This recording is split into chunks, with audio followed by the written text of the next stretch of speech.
India जंग से पीछे हट गया है, क्यों हटा, कैसे हटा और क्या ये वाकई हटाओ जो है मुस्तकिल है या फिर चंद दिनों की गेम है, ये हम आपको पूरी तफसील के साथ आज के व्लॉग में बताएंगे। और आज पाकिस्तानी आर्मी चीफ ने एक और स्ट्राइक कर दी है, ऐसी स्ट्राइक कर दी है कि जिसने इंडिया को हिला के रख दिया है। कैसे, ये भी आपको इसी व्लॉग में बताया जाएगा। और इंडिया ने पाकिस्तान को एक ऐसी फेवर दी है जिस पे पूरे पाकिस्तान को इंडिया का शुक्रिया अदा करना चाहिए। ये वो फेवर है जिसे पाकिस्तान हमेशा याद करेगा। और ये क्या फेवर है, ये भी आपको इसी व्लॉग में पूरी तफसील से बताएंगे। और रॉ के चीफ ने अपनी गलती तस्लीम कर ली, उसने तस्लीम कर लिया कि ये हमारा फॉल्ट है और इसमें पाकिस्तान का कोई कसूर नहीं है, लिहाजा पाकिस्तान को आप माफ़ कर दें, उसको छोड़ दें और हमें अपना हाउस इन ऑर्डर करना चाहिए। कैसे, ये भी आपको इसी व्लॉग में बताया जाएगा। और इसहाक डार साहब ने पाकिस्तान की तारीख में एक रिकॉर्ड कायम कर दिया है, इस पे इसहाक डार साहब के लिए तालियां बनती हैं। रिकॉर्ड क्या है, ये भी आपको इसी व्लॉग में पूरी तफसील से बताएंगे। लेकिन व्लॉग की तरफ जाने से पहले मेरी आपसे रिक्वेस्ट है कि चैनल को सब्सक्राइब जरूर कीजिएगा और ये जो बेल आइकन है इसको जरूर प्रेस करें ताकि नोटिफिकेशन आपको मिलता रहे। और ये याद रखें कि हर अच्छी बात सदका जारिया होती है। अगर आपको ये व्लॉग अच्छा लगे तो किसी न किसी के साथ जरूर शेयर कीजिएगा। और हमने अपना कॉलम 0 पॉइंट अब ऑडियो फॉर्म में लॉन्च कर दिया है, आप इस लिंक पे क्लिक करके अब हमारा कॉलम सुन भी सकते हैं। अस्सलाम वालेकुम नाजरीन, मैं हूं फरूख अब्बास न्यूट्रल बाय जावेद चौधरी में। तो नाजरीन, वही हुआ जिसका डर था कि मोदी साहब भाग गए, जंग से निकल गए। ये जितनी शोखियां मारी थी, जितना ये गुब्बारे में हवा भरी थी, वो सारी की सारी निकल गई। हुआ ये कि अमेरिका ने एक कॉल की और वो शायद इस कॉल का वेट ही कर रहे थे कि किसी तरह से हमारी जान छुड़वा दो। जैसे ही वो कॉल आई तो फौरन उन्होंने डाइवर्टर्स लगाने शुरू कर दिए। भाई, जो जंग होती है ना, वो जीती जाती है जिगरे के साथ और उसके अलावा टेक्नोलॉजी के साथ। तो पाकिस्तान दोनों ही चीजों में इंडिया से ऊपर था। राफेल को वो लेके आए जी कि 150 किलोमीटर फायर कर सकता है, तो हम J-10C और अपना जो JF-17 थंडर जो है उसे ले आए, जिसपे हमने वो मिसाइल फिट किए जो 200 किलोमीटर से ऊपर जा सकते थे। तो इंडिया को ये मिसाइल काफी फील होने शुरू हो गए और उसके बाद उन्होंने कहा भागो और निकलने की। तो पहला टॉपिक आज हमारा यही है कि इंडिया इस जंग से पीछे क्यों हटा और ये हटना क्या मुस्तकिल है या ये आर्जी है। तो डिटेल से जानते हैं। अब कुछ लोगों का क्लेम ये है कि ये आर्जी है। 27 सितंबर जब RSS का 100 साला जश्न होगा तो उससे पहले मोदी साहब कुछ ना कुछ गड़बड़ करेंगे, कोई ऐसा काइनेटिक ऑपरेशन ज़रूर करेंगे कि ताकि उसको एक एजाज़ सा एवार्ड सा बना के वहाँ पे तकरीर कर सकें। हो सकता है कि वो कुछ मिनटों के लिए पाकिस्तान की सरहदों को क्रॉस करके पाकिस्तान में दाखिल हो जाएं, यहाँ पे तस्वीरें बनाएं, सेल्फीज़ खींचें और वापस चले जाएं। और ये भी हो सकता है कि कोई मिसाइल फेंक दें यहाँ पे और फिर उसको हवा दें अपने मीडिया के अंदर कि देखो हमने बदला ले लिया। और ऐसा भी मुमकिन है कि बहुत सारे लोग ऐसे ही जो उनकी जेलों के अंदर पड़े हुए हैं उनको गिरफ्तार करके उनसे एतराफ़ करवा के कहें कि ले ये मुजरिम सामने आ गए हैं, और मुजरिम भी एतराफ़ कर दें कि हमें पाकिस्तान ने भेजा था और इसलिए हमने ये कार्रवाई की थी। तो एक इस टाइप का फॉल्स फ्लैग ऑपरेशन भी वो कर सकते हैं, इस टाइप का भी। और कहीं ना कहीं कुछ ना कुछ वो सितंबर तक करते रहेंगे। ये कुछ लोगों की रीडिंग है पाकिस्तान में। अब आज की जो सूरत हाल वो ये है कि बहरहाल इंडिया पीछे हट गया, इसमें कोई शक नहीं है। और पिछले 24 घंटे में ये बहुत बड़ी ब्रेक थ्रू है, बहुत बड़ी तब्दीली है जो हमें नज़र आई। यहाँ पे जो DGISI को नेशनल सिक्योरिटी एडवाइज़र बनाया, उसका भी एक बड़ा अहम रोल है जो मैं आगे चल के आपको बताऊंगा कि इसने भी इस जो सूरत हाल है उसको बेहतर बनाने के लिए बड़ा अहम किरदार अदा किया इस अपॉइंटमेंट ने भी। लेकिन 4 चीज़ें हैं जिसको हम डिस्कस करेंगे जिसकी वजह से इंडिया पीछे हटा है। एक तो इंफॉर्मेशन ऑपरेशन जो था पाकिस्तान का, उसने कमाल कर दिया। यानी फर्स्ट टाइम ऐसा हुआ है कि जो इंडिया का बयानी है उसे वेस्ट ने कबूल नहीं किया, ना अमेरिका में कबूल किया गया, ना यूरोप में कबूल किया गया, ना यूरोपियन ना इंग्लैंड ने कबूल किया है, ना जापान में जो बड़े मुल्क हैं जो जिनको कहते हैं ना 5 स्टार कंट्रीज या फर्स्ट वर्ल्ड जो है, उसने इसको कबूल नहीं किया। इंटरनेशनल मीडिया से इंडिया को कोई सपोर्ट नहीं मिल सकी, जो मेरा ख्याल है बहुत बड़ी नाकामी है। और उसके मुकाबले में जो पाकिस्तान के इदारे हैं उन्होंने कमाल कर दिया। उसकी वजह मेरा ख्याल जो लगता है वो पाकिस्तान तहरीक इंसाफ है।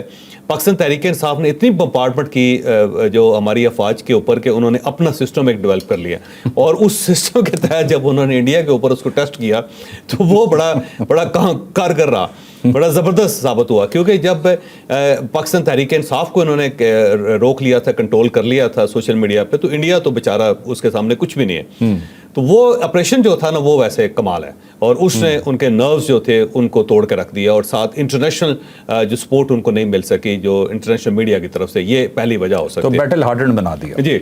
और दूसरी जो इशू है वो ये है कि पाकिस्तान की जो तैयारी है उसने हैरान कर दिया है कि इमीडिएटली आप ये समझे कि पहले 24 घंटे में पूरी पाकिस्तान की फौज तैयार हो गई اور اس نے موومنٹ کرنی شروع کر دی, اس نے بارڈر کی طرف جانا شروع کر دیا, اور ساتھ جو ایئر فورس ہے وہ ریڈی ہو گئی, ہماری نیوی ریڈی ہو گئی, پوری قوم کے اندر یونٹی آ گئی, اور یہاں پہ جو ڈیوائیڈڈ سوسائٹی تھی انہوں نے اپنے ڈویژنس ختم کر کے انہوں نے اپنی قوم کے ساتھ, اپنی اسٹیٹ کے ساتھ کھڑا ہونے کا اعلان کر دیا. تو یہ ایک ایسی حیران کن چیز تھی جس نے انڈیا کے جو نروس سسٹم ہے اس کے اوپر وار کیا, اسے کمزور کر دیا کہ یہاں تو قوم تیار ہو گئی ہے, جس قوم کے بارے میں خیال یہ تھا کہ جب فوج آگے نکلے گی تو پیچھے سے پاکستان تحریک انصاف ریوولٹ کر دے گی اور ہو سکتا ہے عوام ان کے خلاف نعرے لگانا شروع کر دے. تو وہ جب انہیں یہ محسوس ہوا کہ یہ تو کام خراب ہو گیا, کیونکہ یہاں پہ یونٹی کریٹ ہوگی اور یونٹی کے ساتھ ساتھ جو ہے افواج ان کی ایکٹیو ہو گئی ہے, پھر باقی ساری فوجیں وہ بھی پراپر انہوں نے پلاننگ شروع کر دی اور انہوں نے ایکسرسائز اسٹارٹ کر دی ہیں. تو اس نے ان کے جو نروس سسٹم ہے اس کے اوپر وار کیا اور وہ تھوڑے سے کمزور ہو گئے.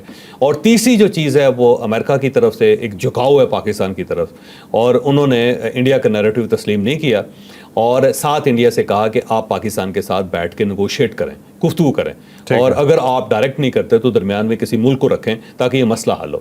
اور اس کے اندر جو بریک تھرو ہے وہ بڑا دلچسپ ہے اور میرا خیال ہے آنے والے دنوں میں اس کا بڑا فائدہ ہوگا. انڈیا کی طرف سے ایک را کے جو سابق چیف ہیں ان کو انہوں نے نیشنل جو ان کی سیکیورٹی ایڈوائزری بورڈ ہے اس کا چیئرمین بنا دیا, ٹھیک ہے, اور ان کو مکمل اختیارات دے دیے, اتنے مکمل اختیارات کہ وہ جو اپنی افواج ہیں ان سے جواب لے سکتے ہیں اور ساتھ ساتھ را سے بھی جواب لے سکتے ہیں. تو انہوں نے اپنے پورا سسٹم جو ہے اس کا انہیں چیف بنا دیا. اور اس سائڈ پہ پھر پاکستان نے امیڈیٹلی اس طرح کیا کہ جنرل عاصم ملک جو D G I S I ہیں ان کو نیشنل سیکورٹی ایڈوائزر بنا دیا پرائم منسٹر کا, سرونگ کو لگا دی. اب یہ دیکھو یہ جو کچھ بھی ہو رہا ہے نا انڈیا اور پاکستان میں, یہ دونوں سیکرٹ ایجنسیز کی وجہ سے ہو رہا ہے, یا دونوں سیکرٹ ایجنسیز اس کو ڈیل کرتی ہیں, یا دونوں سیکرٹ ایجنسیز کے اوپر اعتراض کیا جاتا ہے, ان کے اوپر الزام لگتا ہے. تو یہ تینوں سینیریو ہمارے سامنے. مثلا فرض کرو کہ جعفر ایکسپریس کا جو کیس ہے اس کے پیچھے را کا ہاتھ نظر آتا ہے, اور جو اس وقت پہلگام کے اندر ہو رہا ہے را, اور دوسرا یہ ہے کہ انڈین گورنمنٹ یہ کلیم کر رہی ہے کہ آئی ایس آئی نے کیا, ٹھیک ہے. لہٰذا انڈیا کے اندر جو بھی ہوتا ہے وہ آئی ایس آئی کے اوپر آ جاتا ہے, پاکستان کے اندر جو کچھ بھی ہوتا ہے وہ را کے اوپر آ جاتا ہے. تو فرسٹ ٹائم ایسا ہوا ہے پاکستان کی ہسٹری میں کہ اس سائڈ پہ جو نیشنل سیکورٹی ایڈوائزر ہیں وہ سرونگ جنرل ہیں, لیفٹیننٹ جنرل ہیں, اور آئی ایس آئی کے ہیڈ ہیں. اور دوسری سائڈ پہ جو را کا ایک سابق چیف ہے فل اختیارات کے ساتھ اس کو وہاں پہ جو سیکورٹی بورڈ ہے, نیشنل سیکورٹی بورڈ ہے, اس کا چیئرمین بنا دیا گیا. ٹھیک ہے. تو اب یہ دونوں بڑی آسانی سے ایک دوسرے کے ساتھ رابطہ کر سکتے ہیں, دونوں ایک دوسرے کے ساتھ مذاکرات کر سکتے ہیں, دونوں ایک کنکلوژن پہ جا سکتے ہیں. اور کنکلوژن یہ ہو سکتا ہے کہ را یہ وعدہ کرے کہ آج سے وہ ٹی ٹی پی کو سپورٹ نہیں کرے گی, اور آج سے وہ بی ایل اے کو سپورٹ نہیں کرے گی, اور وہ اپنے تمام سلیپر سیلز کو بند کر رہی ہے پاکستان کے اندر. اور اگر یہ وعدہ کر لیتے ہیں تو پھر یہ ڈیفیوز ہو جائے گی صورتحال. اور سیم اسی قسم کا پلیج وہ آئی ایس آئی سے چاہیں گے کہ جناب آپ انڈیا کے اندر کوئی کاروائی نہیں کریں, انڈیا کے اندر کچھ لوگ ان کو سپورٹ کرنا بند کر دیں, اور آپ اناؤنسمنٹ کر دیں کہ ہماری طرف سے کسی قسم کی کوئی گڑبڑ نہیں ہوگی. اور اس کے بعد جب یہ دونوں کا سمجھوتا ہو جاتا ہے تو پھر سیاستدانوں کو بٹھا دیا جاتا ہے, جے شنکر اس سائڈ سے آ سکتے ہیں, اسحاق ڈار صاحب اس سائڈ سے آ سکتے ہیں, دونوں بیٹھ کے فیصلہ کر کے ایک اناؤنسمنٹ کر سکتے ہیں اور اس سے یہ تعلقات ٹھیک ہو. تو یہ بہت بڑی بریک تھرو ہے. میرا خیال ہے جو جنگ ٹلی ہے اس کی یہ وجہ بھی ہے کہ اس سائڈ پہ را کا چیف آ گیا, اس سائڈ پہ آئی ایس آئی کے چیف آ گیا, اور دونوں کے پاس اس مرتبہ اختیارات ہیں, دونوں بیٹھ کے بھی اس مسئلے کو سالو کر سکتے ہیں. اور اس کے ساتھ ساتھ جو مودی سرکار کے لیے سب سے بڑا جو صدمے کی بات ہے وہ یہ ہے کہ انڈینز نے بھی اس کا جو بیانیہ ہے اس کو قبول نہیں کیا. اس مرتبہ لوگوں نے آواز اٹھانی شروع کر دی, لوگوں نے سوال اٹھانے شروع کر دیے, اور اس سے جو مودی ہے وہ بہت زیادہ کمزور ہوا ہے. یعنی آپ سمجھیں کہ آر ایس ایس جو ہے اس کو شکست ہوئی ہے اور بی جے پی کو شکست ہوئی ہے وہاں پہ, اور مودی کا جو نیریٹو وہ بکا نہیں اس بار انڈیا کے اندر بھی. ٹھیک ہے, ٹھیک ہے. اچھا چوہدری صاحب, آپ نے ذکر کیا یہاں پہ کہ جی مودی نے ایک تقریر فرما دی فوری طور پہ پہلگام حملے کے بعد, تو اس تقریر کا ایک جملہ میں آپ کو بتاتا ہوں. جی مودی صاحب نے کہا کہ ہم آتنکیوں کی بچی کچی زمین کو مٹی میں ملا دیں گے. تو مجھے ذرا بتائیے گا زمین اور مٹی میں فرق کیا ہوتا ہے؟ نہیں بس وہ ایسی جذباتی باتیں ہوتی ہیں نا, وہ بہت آگے چلے گئے تھے مودی صاحب, بہت آگے لے گئے تھے جبکہ پیچھے تیاری نہیں تھی. ان کی جو افواج ہے نا اس کا سب سے بڑا یہ پرابلم ہے نا, وہ کہتے ہیں کہ جنگ اتنی آسان کام نہیں ہوتی کہ آپ نے کہا سوئچ آن کیا اور اس کے بعد جنگ سٹارٹ ہوگی, اس کی تیاری چاہیے ہوتی. اب دیکھیں نا پاکستان جو ہے وہ یہاں پہ مشقیں کر رہا ہے, انڈیا میں ابھی تک کسی ان کی کور نے کسی فوج نے وہاں پہ کوئی مشق نہیں کی, ٹھیک ہے, اور نہ ہی ڈپلائمنٹ ہوئی ہے, اور صرف موومنٹ ہو رہی ہے, اور موومنٹ اور ڈپلائمنٹ میں بڑا فرق ہے وہاں پہ. اور ابھی اس سے آپ پتہ لگا لیں کہ کتنا ایک سیریس ہوگا انڈیا, کیونکہ مودی نے کہا 24 گھنٹے میں جنگ کرو. نے کہا یہ جنگ ہے, یہ ایسے نہیں ہوتی کہ منہ اٹھایا اور اس کے بعد گولہ باری شروع کر دی. ये तो प्रॉपर तैयारी चाहिए। तो चौधरी साहब इसे तो फिर बोंगी मारना कहते हैं ना, कि आप बोंगियां मार रहे हैं। तो नाज़रीन हुआ ये कि मोदी साहब ने जो अपनी अफवाज को कहा था वो तैयार नहीं थी, और उसके बाद वो बिल्कुल बौंदल गए, और उसके बाद उन्होंने अपने ही फौजी फारिग करने शुरू कर दिए, अपने ही जर्नैलों को हटाना शुरू कर दिया। तो अब ये हालात हैं भाई, अगर हिम्मत नहीं होती तो पंगा मत लिया करो, या कम से कम अपनी फौज से पूछ लिया करो कि वो उस काबिल भी है या नहीं है। अब चलते हैं जी अपनी नेक्स्ट स्टोरी पे। इंपॉर्टेंट स्टोरी है जी कि जनरल आसिम मुनीर साहब ने एक बहुत इंपॉर्टेंट जगह का दौरा किया। जिस जगह ये दौरा करने गए थे वो कोई आम जगह नहीं थी, वो एक स्ट्रेटेजिक जगह है जहां पे वो गए हैं, और इसके बड़े जिसे कहते हैं ना कि पैगाम बहुत लंबा दिया गया है, ये आगे दिया गया है। उन्होंने कहा क्या, ये गए कहां थे, और अब इसके बाद क्या हो सकता है, ये डिटेल से स्टोरी आपको बताते हैं। अब पाकिस्तान में 2 स्ट्राइकिंग कोर्स हैं और उनका काम यह है कि उन्होंने स्ट्राइक करनी है। जंग के अंदर 2 चीज़ें, एक डिफेंस करनी होती है, एक स्ट्राइक करनी है, एक ऑफेंस करना होता है।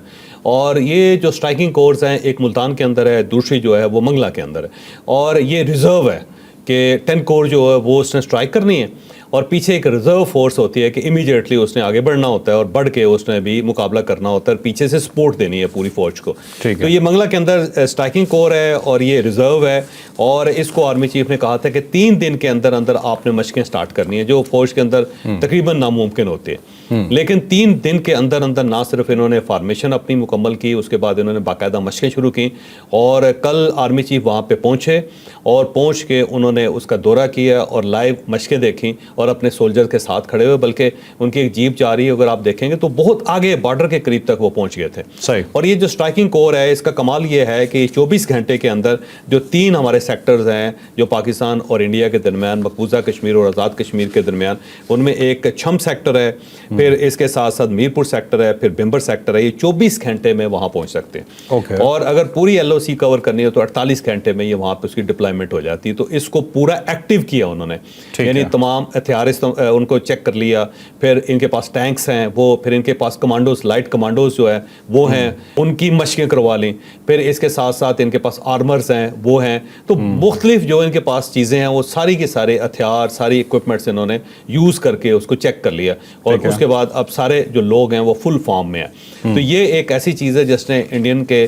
जो नर्वस सिस्टम है उसके ऊपर भी अटैक किया, कि देखें उन्होंने अपनी स्ट्राइकिंग कोर जो रिजर्व है उसको भी एक्टिव कर लिया, और ये एक क्लियर मैसेज गया। और फर्स्ट टाइम इस तरह हुआ है कि इस टाइप की जो मशकें हैं उसकी प्रॉपर तस्वीरें जो हैं वो लॉन्च की गई हैं, और वीडियोस भी लॉन्च की गई हैं प्रॉपर। और ये जो वीडियोस हैं इस वक्त इंडिया के जो सोशल मीडिया और मीडिया उसके ऊपर बहुत ज़्यादा चल रही हैं, और वो दिखा रहे हैं कि देखें जी वो तो पूरी तैयारी कर रहे हैं। और ये वो नहीं सोच रहे कि इस किस्म की जो फुटेज दिखाई जाती है तो उससे लोगों के हौसले कम होते हैं, लोगों के हौसले पकड़े नहीं जाते, लोगों के हौसले बेहतर नहीं होते। तो ये एक मेरा ख्याल है एक अच्छी मूव है कि इंडियंस को या इंडियन फौज को बता दिया कि हम फुल तैयार हैं भाईजान, अगर आप आना चाहते हैं तो आ जाएं, बिस्मिल्लाह कर। ठीक है, और बयान भी दिया है बड़ा मुंह तोड़ किस्म का, तरा काटता है जी। भारत के किसी भी मिस एडवेंचर का भरपूर जवाब दिया जाएगा। तो अगर आप ये समझ रहे हैं ना कि कोई भी एडवेंचर को छोटा मोटा पटाखा भी छोड़ने की कोशिश करेंगे तो आगे से मिसाइल ही मिलेगा। अब इसमें देखिए इंडियन की तरफ से मैं दोबारा कह रहा हूं कि उन्होंने अभी तक कोई एक्सरसाइज नहीं की, वहाँ पे कोई डिप्लॉयमेंट नहीं हुई, और उनकी जो आर्मी है वो टाइम मांग रही है कि आप हमें टाइम दें। और इसलिए जब उनकी नेशनल सिक्योरिटी कमेटी का इजलास हुआ था तो उसमें जो फौज के लोग थे, जो हेड्स थे, उन्होंने कहा कि आप हम पे छोड़ें, ये फैसला हमने करना है कि किस वक्त हम तैयार होंगे, किस वक्त हम जंग करेंगे। पिछली मरतबा जब आपने हड़बोंग में आके ये फैसला कर लिया था तो हमें अभिनंदन देना पड़ गया था, और उसमें पूरी दुनिया में हमारी बेइज्जती हुई थी। तो दोबारा ये बेइज्जती ना करवाएं, हमें तैयारी का टाइम दें। और उसी बात पे मोदी साहब बहुत ज़्यादा नाराज़ हैं, बल्कि उन्होंने देखें वाइस एयर चीफ जो उनको फारिग कर दिया, फिर उससे पहले कोर कमांडर को बदल दिया। तो इस टाइप का वो एक डिप्रेशन के अंदर जो फैसले कर रहे हैं वो चीज़ साबित कर रही है कि फौज उनकी तैयार नहीं है। अच्छा चौधरी साहब, 100 साल का टाइम काफ़ी रहेगा देना? नहीं ऐसे नहीं यार, हम मजाक में बात उड़ा रहे हो। चलते हैं जी नेक्स्ट टॉपिक पे। बहुत इंपॉर्टेंट टॉपिक है जी कि इंडिया हम अगर क्लियर कट कहें ना कि हार मान चुका है या ये जंग नहीं लड़ सकता था, जो भी जुमला आप सोचना चाहें आप सोच सकते हैं इसके हवाले से। इंडिया के एक साबिक रॉ चीफ हैं, ठीक है, रॉ चीफ का एक बयान आया। अब जो रॉ चीफ है वो डेफिनेटली अपनी फौज को, अपनी एजेंसीज को और अपनी तमाम पावर को बड़ी अच्छी तरह से जानता है। जब वो कोई बात करेगा और अपने मुल्क के हवाले से करेगा तो वो ऑथेंटिक तस्वुर की जाएगी। तो ऐसे ही एक रॉ चीफ जो उनके साबका रह चुके हैं, उन्होंने एक बयान दिया है जिसमें साफ ये नजर आ रहा है कि पाकिस्तान के खिलाफ खड़ा मत होना भाई। ये बयान क्या है, ये स्टोरी क्या है, आपको डिटेल से बताओ। देखिए अमरजीत सिंह दौलत हैं और बड़े मशहूर उनके रॉ के साबिक चीफ हैं। 1999 से लेकर 2000 तक ये वहाँ पे चीफ چیف رہے ہیں, اور یہ وہی دور ہے جس میں آپ کو پتہ ہوگا کہ یہاں پہ کارگل کا واقعہ بھی ہوا تھا, یہی دور ہے جس میں 9/11 بھی ہوا آگے چل کے, اور اس سینسٹیو قسم کے ٹائم میں یہ وہاں پہ موجود رہے وہاں.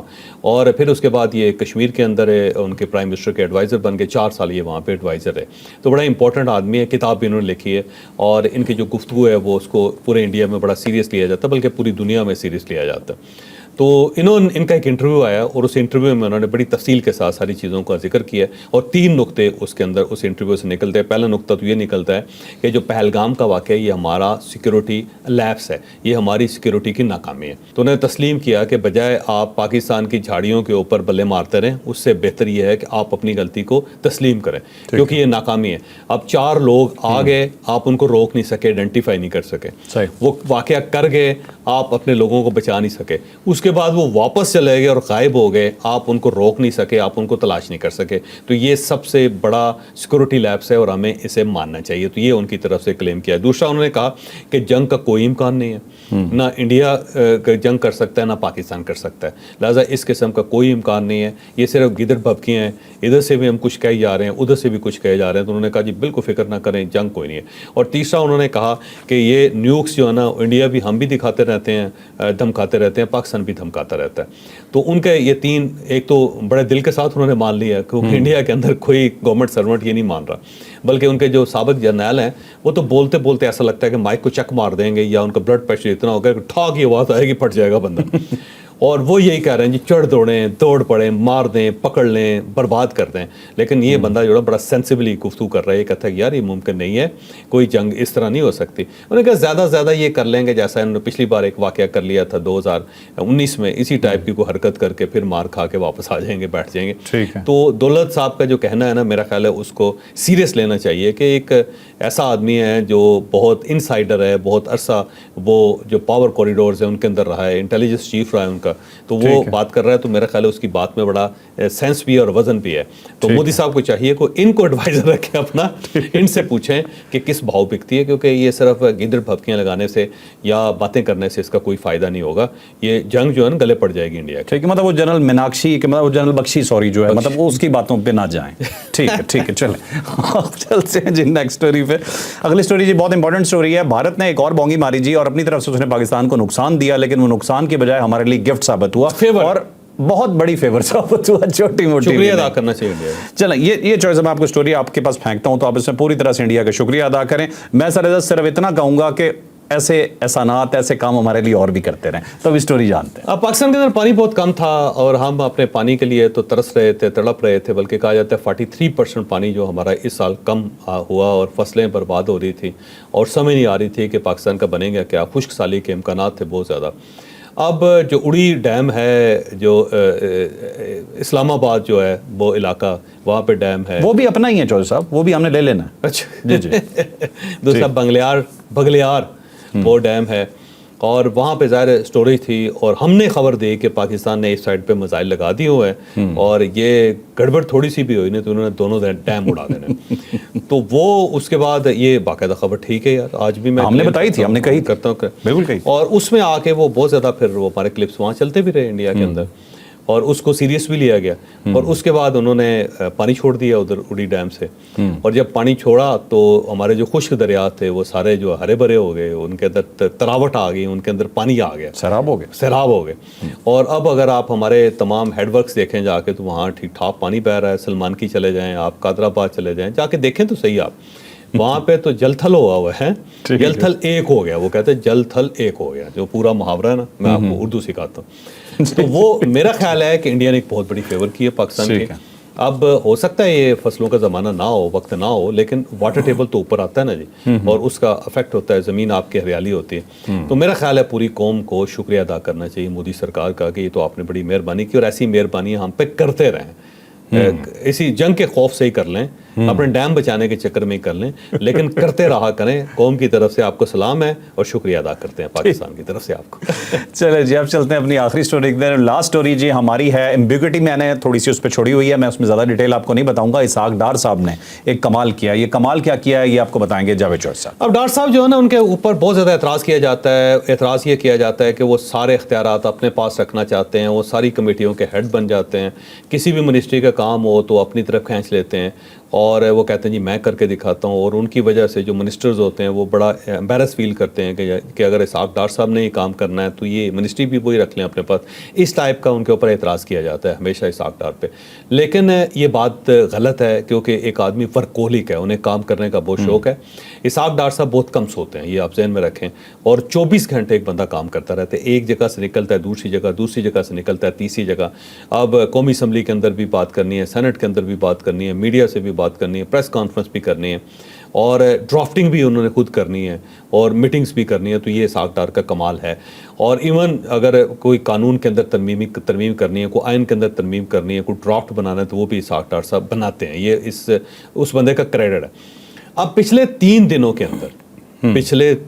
के अंदर 63 हेड ऑफ स्टेट्स, सफारतकार या जो इन्फ्लुएंशियल लोग हैं पूरी दुनिया के, उनसे इन्होंने इसहाक डार साहब ने बात की। अच्छा, 3 दिनों में आप कोई बंदा बता दें कि जो इतना बड़ा काम कर सकता हो कि पाकिस्तान के ऊपर एक जंग मसलत है, और एक शख्स 24 घंटे, आप इन 63 बंदों को 3 दिनों पे डिवाइड करके देख लें। आप आखिर किसी से रब्ता करना है, बात करनी है, कन्विंस करना है, उसको तो टाइम लगेगा ना जी। जी बिल्कुल। तो इस आदमी ने कमाल ये किया है कि 3 दिनों में 63 हेड ऑफ स्टेट्स, एम्बेसडर्स और जो इन्फ्लुएंशियल पीपल हैं पूरी दुनिया के, जो इंडिया के ऊपर इन्फ्लुएंस डाल सकते हैं, जो कन्विंस कर सकते हैं, जो पाकिस्तान के बयानिए को आगे बढ़ा सकते हैं, उन लोगों से रब्ता किया इसहाक डार साहब ने। और ये जो क्राइसिस टलता हुआ नज़र आ रहा है, इसमें इसहाक डार का बड़ा किरदार है। देखिए, हमें इसहाक डार साहब को ये जो उनका कंट्रीब्यूशन है उसको तस्लीम भी करना चाहिए और उन्हें मुबारकबाद भी पेश करनी चाहिए। और मेरा ख्याल ये है कि बाकी सब लोगों को भी उनके लिए खड़े होकर तालियां बजानी चाहिए। ठीक है, चलें जी, बहुत शुक्रिया जी, आपने हमारा वीलॉग देखा, यकीनन आपके लिए बहुत इन्फॉर्मेटिव रहा होगा। और आरएसएस के लिए दोबारा एक दफ़ा फिर पैगाम कि हमने अपने सामान को कपड़ा मार के रखा हुआ है, और आपको पता है ना हम सामान किसे कहते हैं। लाइक शेयर सब्सक्राइब करना बिल्कुल नहीं भूलना। इजाज़त दीजिए, अल्लाह हाफ़िज़। पाकिस्तान जिंदाबाद।